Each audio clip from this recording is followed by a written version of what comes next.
Thanks for watching live or listening back to this show from Teachers Talk Radio. You can catch up with all our shows by visiting our YouTube channel or by listening back at ttradio.org. Don't forget to like and subscribe to enjoy more live education conversation from TTR. We hope you enjoy this show.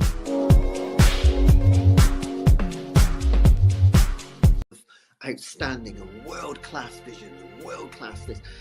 I'm a real leadership geek, honestly. I've spent my whole career reading books and chatting to people. I just find the whole thing and the announcement, the way it's been announced, bizarre. If you could move away from a model where teachers are so intensely focused.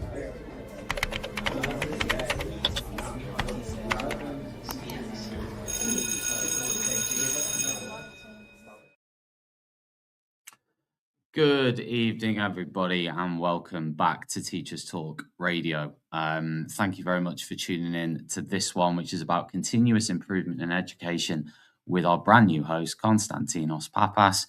And I am going to hand over to him in just a moment. But before I do, I'm just going to mention our partners on the show tonight that are Hachette Learning, who are publishers of professional development books and resources for schools around the world. If you want to find out more about Hachette Learning, who are key supporters of ours, then you can visit them on their website. Just Google Hachette Learning. That's Hachette, and then Learning. And they also deliver globally. So if you're an international listener right now and you want to order one of their CPD or professional development books, then you can do that via their website.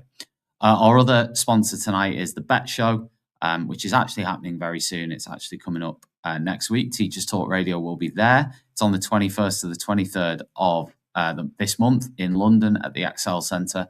So do come along, and it would be great to see you there. You can get a free teacher ticket still on the Bet UK website. Check out the Hachette Learning and the Bet Show. I'm now going to hand over to Konstantinos. Hello, and welcome to the late show on Teachers Talk Radio. My name is Konstantinos Pappas. I'm a senior lecturer in communication and a teacher myself, of course. I'm glad you're here. This is a space for thoughtful conversations about teaching, learning, and life in higher education. So, today we are focusing on continuous improvement in higher education and what it really means beyond policy documents and how it plays out in everyday academic practice.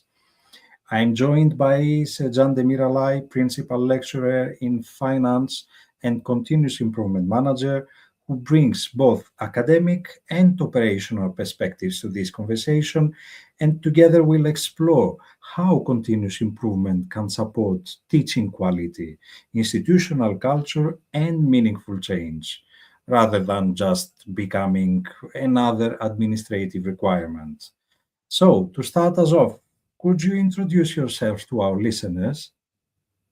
Thank you, Konstantinos. It's a pleasure to be here, really, and thank you for having me. My name is Sercan Demiralay, and as you said, I am a principal lecturer in accounting and finance at Nottingham Business School, which is part of Nottingham Trent University, and I am also the continuous improvement manager of the school. Great, thank you, and welcome once again. Tell us a bit about this dual role that you have. It would be great to hear how these two roles connect and why exactly continuous improvement in higher education has become such an important part of your work. Yeah, sure. Like many academics, my journey started with a focus on subject expertise. I teach finance, which is quite a complex and technical area. But over time, my focus broadened. I became increasingly interested not just in what we teach, but how students learn and how students experience learning and what helps them succeed. So that interest led me into my second role as continuous improvement manager within the business school. And this role allows me to work with, colleagues beyond individual modules and courses. And I look at things more holistically. And what is more important for me really as a continuous improvement practitioner is it's about partnership, in my opinion. So my role is to facilitate conversations bring evidence to the table, such as student data and feedback, because we have wealth of data in higher education and in education in general. We have student feedback, we have different metrics, student attainment, and all of these data tell us something about student journey. And I use that data to make sure we provide excellent education to our students. So these two roles, being a principal lecturer and continuous improvement manager, are deeply connected, actually. Being an active lecturer keeps me grounded in realities of teaching, being in the classroom, talking to students. But at the same time, the continuous improvement role gives me a broader perspective on how things are changing, how small, well-designed changes can have a significant impact. So ultimately, what motivates my work in this area is this simple question, really. How can we do better for our students, whether that is improving engagement or supporting attainment, making curriculum more inclusive? So for me, this work sits at the intersection of teaching practice, student experience, and institutional responsibility.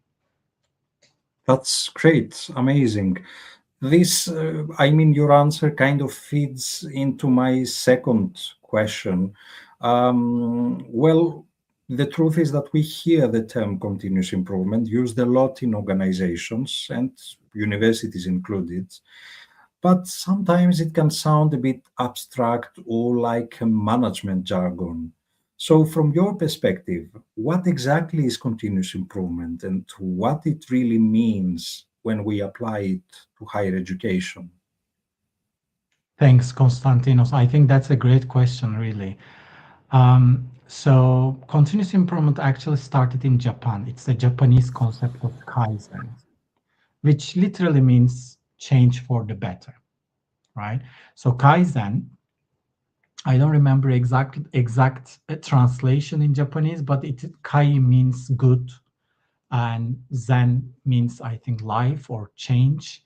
So it is good change, something like that. So Kaizen emerged in Japan after the Second World War and became a foundational philosophy in Japanese industry. So Kaizen is about making small incremental improvements in our everyday life. But these improvements are driven by the people who are actually doing the work. One of the most well-known examples of Kaizen in practice is Toyota, the car manufacturer in Japan.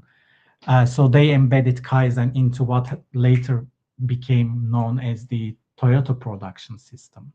So what made their approach quite distinctive from others wasn't just a focus on efficiency or productivity. It was a deep commitment to quality and learning.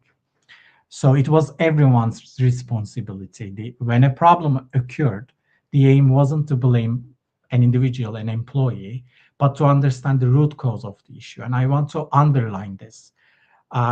Continuous improvement starts with identifying the root cause of the issue and prevent it from happening. So when people hear about Toyota and manufacturing, they sometimes assume that these ideas cannot apply to sectors like education. But over time, the principles of Kaizen and continuous improvement have been successfully applied in service sectors such as hospitals and education. Hospitals, for example, have used continuous improvement to reduce waiting times. NHS is also using continuous improvement principles to enhance the overall patient experience. So this is where the connection to higher education becomes clear. Universities are complex service organizations, and also schools, tertiary education, right? So students are having an experience within a system. They have student experience, and that system includes teaching, assessment. It includes digital platforms, support services, employability services. And when those systems are poorly designed, the student experience unfortunately suffers. So continuous improvement basically changes how we think about problems in education. Issues like low engagement, poor attendance, or attainment gap. These are not viewed as student deficits or staff failures in continuous improvement. Instead, they are signals that something is wrong, something in the learning environment, curriculum design, or support structures could be improved. So in practice, this might involve refining curriculum or redesigning assessments. And most importantly, we are adopting a well-established philosophy on one that values learning, reflection, and collective responsibility. So I believe it aligns very naturally with what universities and schools are meant to do, right? To generate knowledge, question assumptions, and basically really continuously improve practice using evidence. Wow, okay. That was really interesting and enlightening. To be honest, I didn't know that it started as a concept from Japan, and I think Kaizen can be my new favorite word. Thank you for sharing that. So you explained what continuous improvement is and where it comes from. Now let's bring it into your context. How do you actually apply continuous improvement within your university and your business school?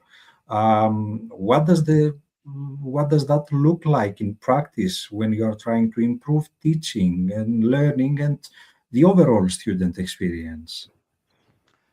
Well, first of all, I don't follow any textbook process. So for me, it is more about how we think and work together. As I said earlier, continuous improvement starts with identifying problem or problems, make thoughtful changes, and then see how students respond, and then decide what to do next.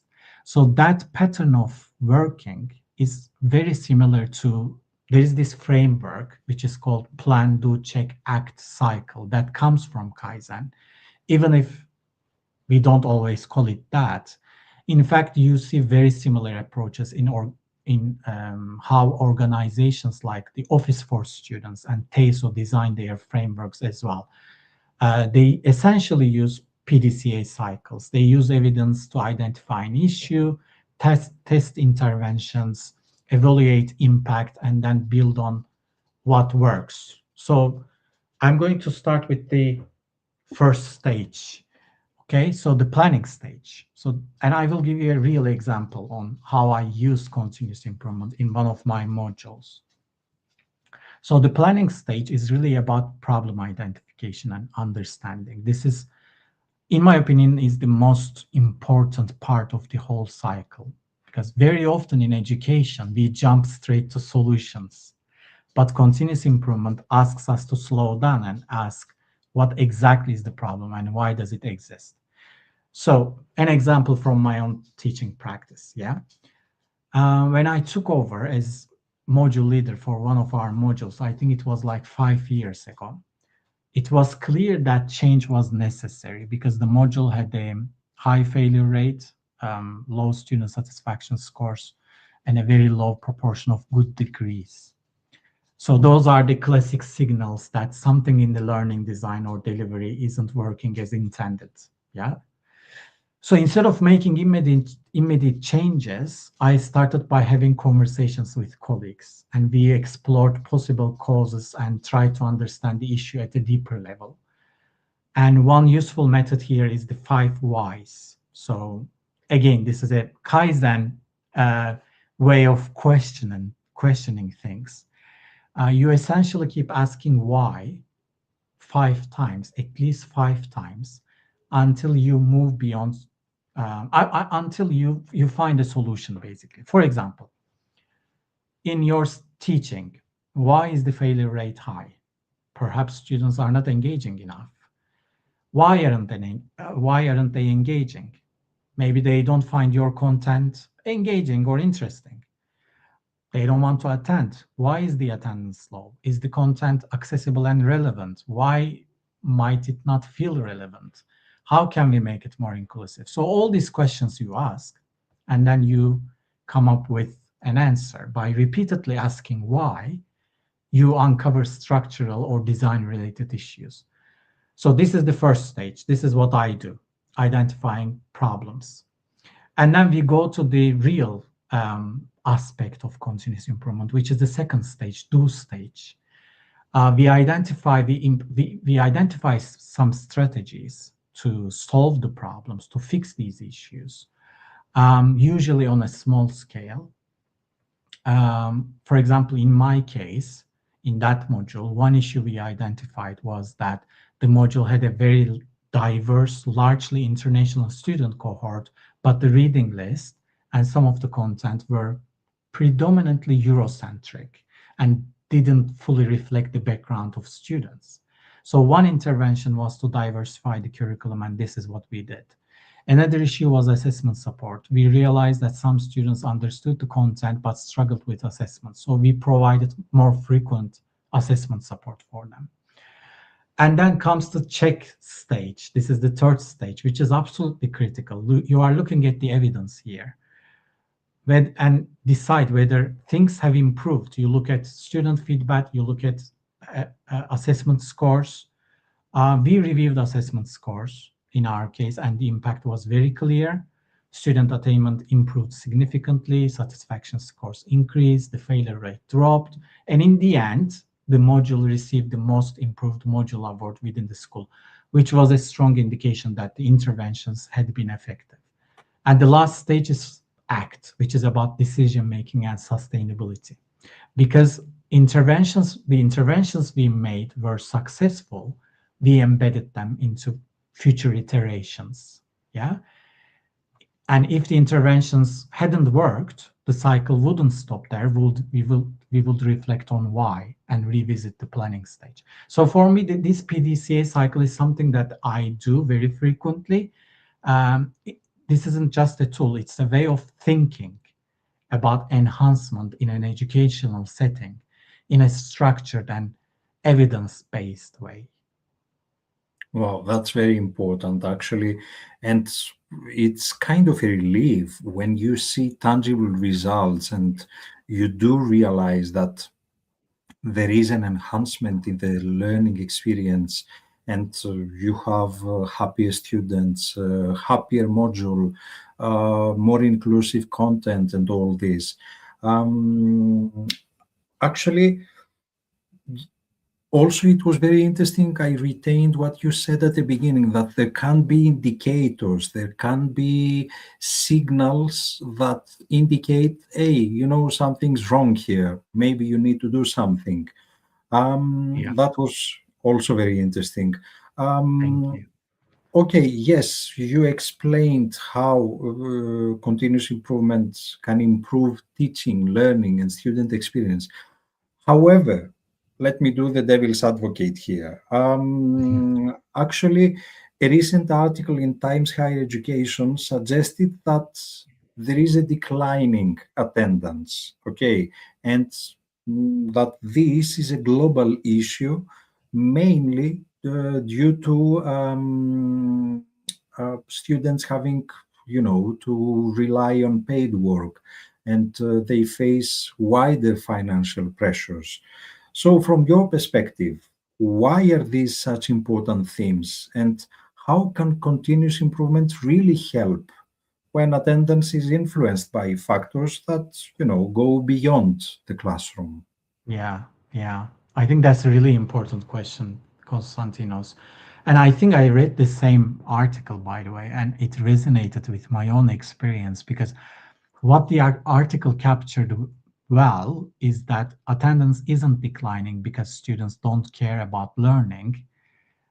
In many cases, it is declining because students are, under real financial pressure, some students, and they have to do paid work. So that context, I think, is crucial there. So if we talk about attendance without acknowledging cost of living pressures, we might misdiagnose the problem. So for some students, particularly those from disadvantaged backgrounds, working alongside their studies is the only way they can remain at the university. So the first thing I would say is that engagement, attendance, and attainment matter precisely because they reflect much wider social. Just a second. I have two dogs here, and one of them tries to play with me all the time. So just give me a minute just to give her a toy, okay? Because I cannot really answer your questions. Just a second. Of course, yes. That's the issue with live. That's the beauty of a live show, actually, when you have, other I am really participants. sorry about this. She was trying to jump on me and play with me, but okay, I hope she's calmer now. Don't worry. So Yes, yeah, thank you, going back Sercan. to Yes. going back to your question, Konstantinos, I think this is where continuous improvement can definitely be helpful, but it won't provide a quick fix. Yeah. But it will provide a way of thinking. One of its core principles, first of all, as I said earlier, is repeatedly asking why. Why are students not attending? Is it because they don't see value in sessions? Is it because sometimes, for example, this happens a lot, timetabling clashes with work, right? Or is it because financial pressures are simply too great? So to answer those questions properly, I believe we need to listen to students. And this is what we do in my institution. We create focus groups. We have informal conversations with students and different feedback mechanisms. Because continuous improvement is also about knowing your student body, right? Understanding who your students are, where they come from, what they want when they after graduating, and what pressures they are facing. So in some cases, there might be some institutional solutions, but not always. For example, universities and schools, I think they provide improved hardship funding, bursaries, or more flexible on-campus employment also can be part of the response. And continuous improvement helps surface those patterns and ensure they inform decision-making at an institutional level. So I think continuous improvement is important for those issues, but I can also approach this issue as an educator rather than a continuous improvement manager, because one thing I learned is that setting expectations early makes a real difference with students. Before teaching begins, we all produce module handbooks and syllabus, right? And I see these documents as kind of like a contract between you and your students. Actually, you make a contract. You just don't outline content and assessment. You also communicate what engagement looks like, what attendance looks like, why they matter, and what they expect from us in return. So I think setting expectations early is quite important. I have also found that explaining why attendance matter is key, not in a punitive way, but by showing students how attending sessions support their learning and prepares them for assessment and ultimately improves attainment. So continuous improvement then comes back in when we reflect on whether these approaches are working, of course. Are students attending more? Are they engaging differently? Are assessment outcomes or attainment outcomes improving? If not, we again ask why again and adapt. So engagement, attendance, attainment, these are all very important because they sit at the intersection of, again, teaching practice, student well-being, and even social equity. But continuous improvement, of course, itself doesn't improve financial pressures, but it gives us a thoughtful, evidence-informed way to respond to them, both as educators and as education institutions. Thanks, Sercan. And it's really important what you mentioned, that continuous improvement does not present a quick fix. And I believe that your role is well complemented by the fact that you are also a teacher. So, yes, that also plays a role that helps you into informing your decisions when it comes to continuous improvement planning and implementing. Let me take you to another theme that it's very widespread discussed in any level of education. Let's talk about higher education right now. This theme is the artificial intelligence, of course, and we see universities developing AI policies. There's a lot of concern about academic integrity and assessments, sometimes are particularly under scrutiny. So, from your perspective, can continuous improvement help us respond to AI? And you personally, how do you approach AI in teaching and assessment?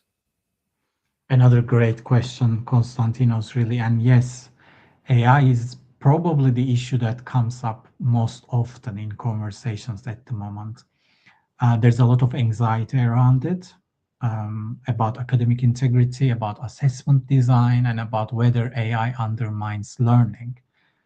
So speaking first and foremost as an educator, my starting point is that we have to embrace AI, whether we like it or not, because AI reflects the world of work that our students are graduating into, right?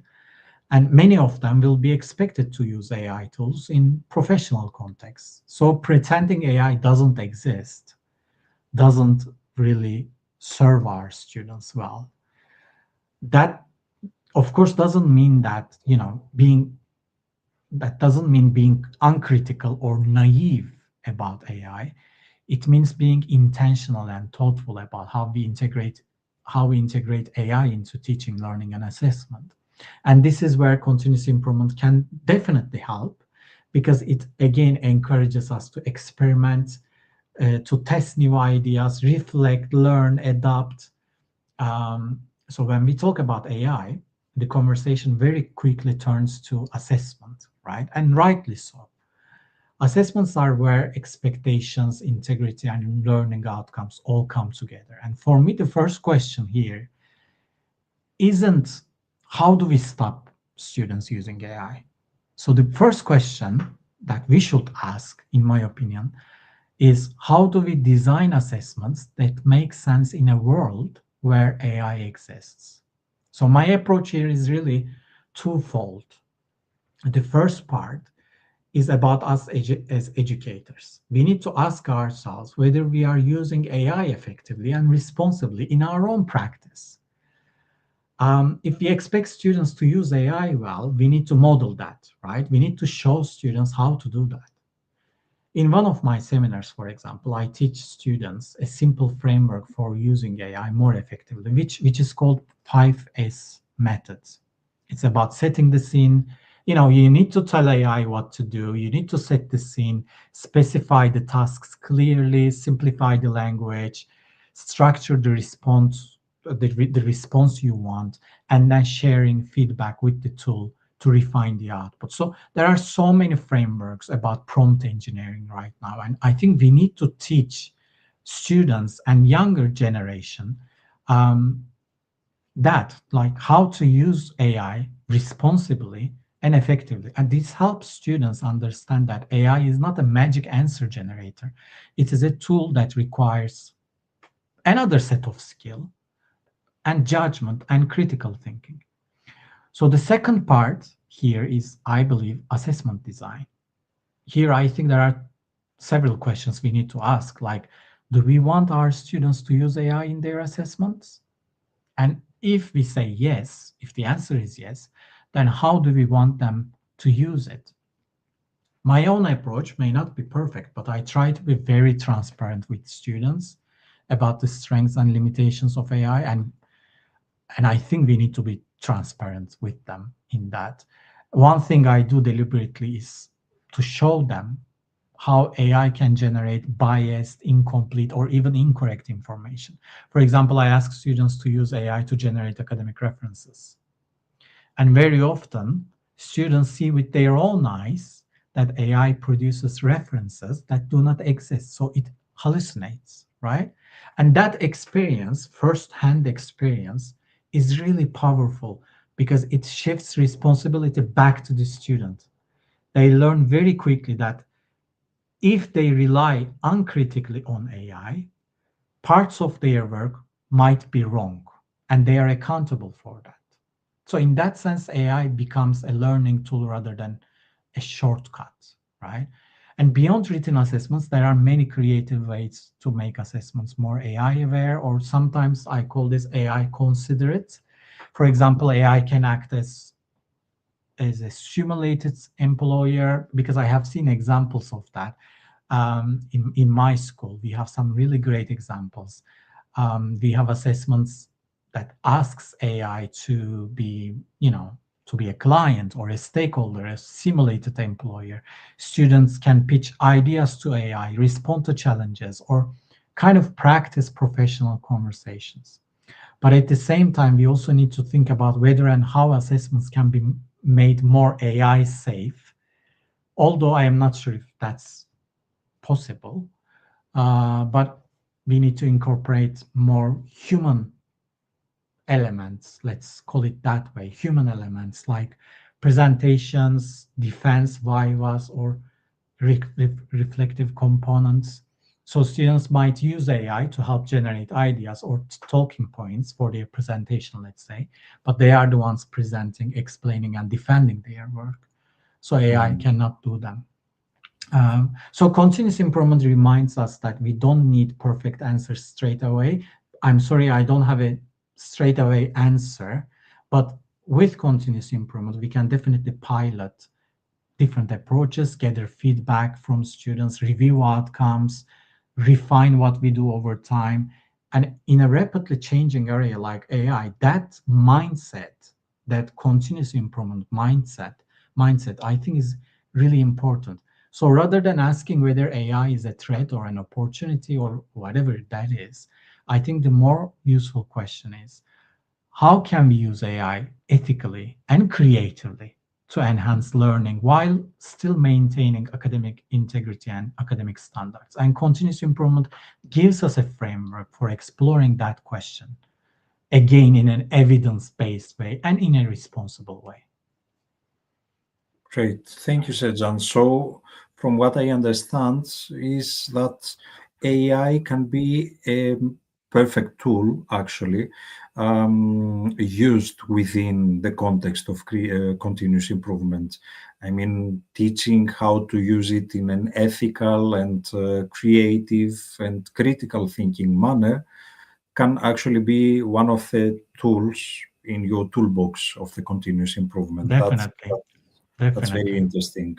And then to test whether the AI, integrating AI into the curriculum, helps students achieve, I don't know, higher grades, higher assessment scores, or higher student satisfaction score. I know I'm all talking about KPIs and metrics. I love that because I'm a finance guy, but still these data, I think, tells us really important things when it comes to AI, to test whether the ideas or the initiatives we design around AI really work.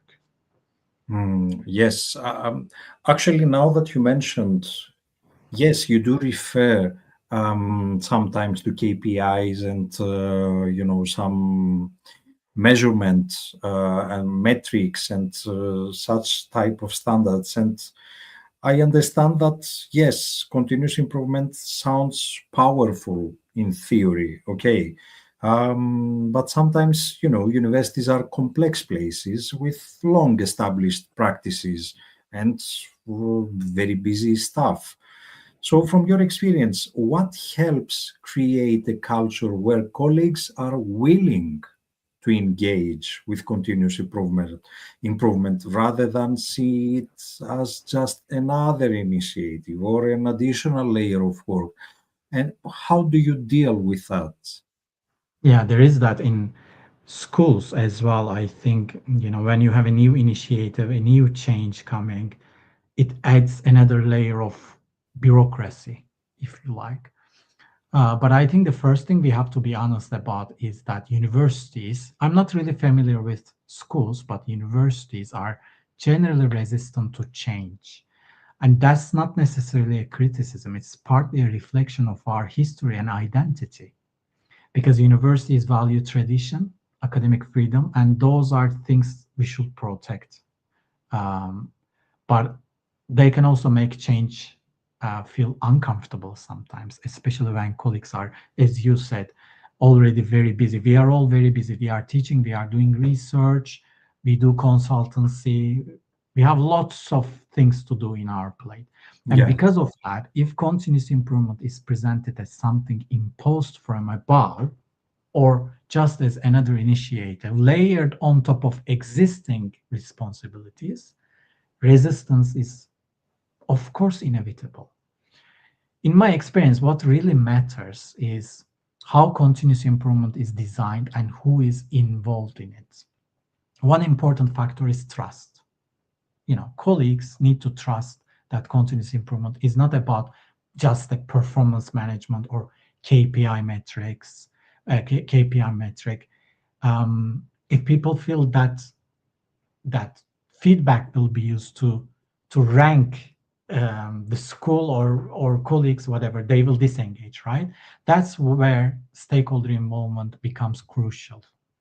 In our context, continuous improvement is very much a shared democratic, if you like, a democratic process. We work closely with colleagues who already have formal roles in learning and teaching, such as departmental learning and teaching representatives, quality representatives, course leaders, and these colleagues sit on committees. They bring different insights from their own areas, and really they act as critical friends.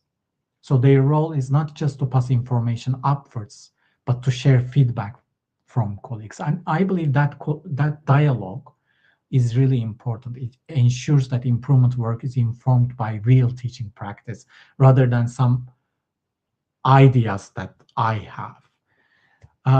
We also actively seek feedback from colleagues as initiatives develop, because if something is not working, we want to know that early so it can be refined. Another thing is relevance, and that goes without saying. I think it has to be relevant to the context. Academics are far more likely to engage when improvement work connects directly to the issues they already care about. And all academics, all of us, we care about our students. So we care about student engagement, we care about assessment challenges, curriculum design. So starting small always helps. Continuous improvement doesn't require wholesale change overnight. It's about, as I said earlier, small incremental changes. So small colleague-led adjustments often have the biggest impact and help build confidence and momentum over time. Absolutely, yes. Thank you very much, Sercan. And apart from the small changes that you mentioned, another thing that I retain is also your reference, let's say, your indirect reference to ancient Athens with the participatory democracy context among the colleagues, because this makes you feel that you are part of the problem and the solution. So this makes you feel that you want to act, you want to feel included into the decision-making process. And we are all in this together, Konstantinos. We are all in this together. That's why we need to include as many stakeholders as possible, including students, not only staff, including students. Yeah, you're right. So you have talked actually a lot about reflection. You talked about evidence-based decision-making, collaboration among colleagues, and of course, learning from experience. So looking ahead, how do you see continuous improvement shaping the future of higher education? Because it's a sector that faces rapid change. I mean, technology, AI, student expectations, financial pressures, are, as we mentioned earlier. So what role do you think continuous improvement will play in helping universities remain relevant and resilient? Wow, that's a fantastic question, actually. Um, I think continuous improvement is going to become increasingly important for education, not because it is fashionable, but because of the scale and pace of change the sector is facing. Um, Higher education and universities are operating in an environment that is more complex and more uncertain than ever before, whether that is technological change, financial pressures, as you just said, and also students' expectations are shifting. Mhm. They are questioning the value of education, especially higher education. So that's a really, really challenging environment. And in that kind of context, fixed solutions and rigid strategies simply do not work well. So, what continuous improvement offers here is a way for universities to remain adaptive and resilient. It doesn't assume nobody assumes that we have all the answers up front, but instead, continuous improvement encourages us to learn as we go. Again, using evidence. I know I always say evidence, but I like having some evidence at hand. Using evidence, reflection, and feedback to adjust what we do over time.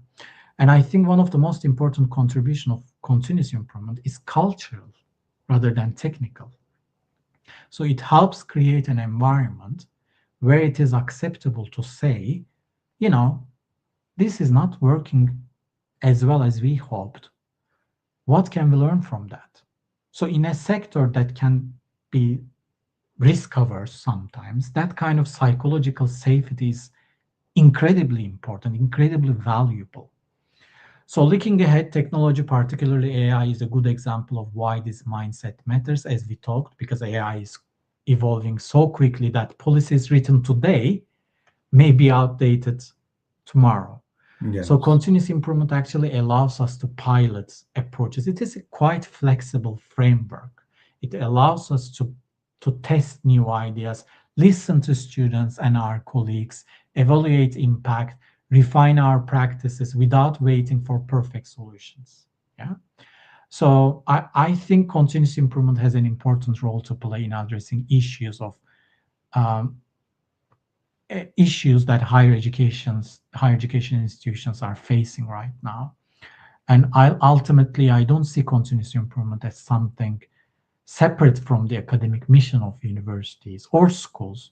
In many ways, it reflects the very values that underpin higher education, which is, as we said earlier, again, reflection, critical inquiry, and learning from each other. So what gives me optimism and hope is that universities are full of people who care deeply about education and about their students. So when continuous improvement is framed as a democratic endeavor, it can help, you know, it help harness that commitment in a way that supports stability and innovation. So looking to the future, going back to the core of your question, I see continuous improvement not that as a direct solution to every challenge, of course, but as a way of thinking, like a system thinking that helps universities navigate complexity with purpose. And that's something that sector will need more of and not less, I believe.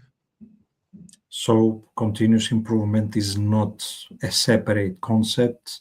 It's No, not something that we resource to when we are in need.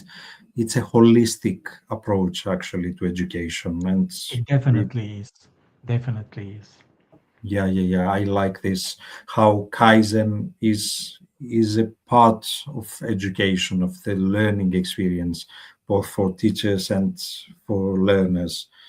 Thank you, Sercan. I believe that was a very interesting discussion. Thank you so much for being here today with us. Before we close, is there anything you'd like to add or any final thoughts you'd like to leave our listeners with? Yeah, thank you, Konstantinos. It was really a great experience being here. Thank you for having me once again. Um, just a final one final thought, really. We often talk about continuous improvement in terms of, KPIs and everything I just mentioned. Maybe I overemphasized all those metrics, but at its core, it's really about people. It's about taking the time to listen to our students, to our colleagues, and being willing to reflect honestly on our practice. As we said earlier, higher education and education is facing a lot of change, and it is natural for that to feel sometimes perhaps uncomfortable, but I think continuous improvement gives us a constructive way of responding to that change. So it allows us to adapt rather than react, let's say. And if we keep students at the center, involve colleagues in a collaborative and democratic way, and remain open to learning to learning, then improvement becomes something empowering rather than burdensome. And that, for me, is where the real value of continuous improvement lies. Amazing. I loved the way you finished this show with the message about empowerment, that the empowerment that continuous improvement can give us. And thank you very much for being such a great guest. Thank you to our listeners for your messages as well. Many greetings back to beautiful Crete, to our listener Memi Ruga. And thank you all for staying this late this Sunday, and see you all in 1 month time. Thank you, Konstantinos. Thank you. Bye. Bye.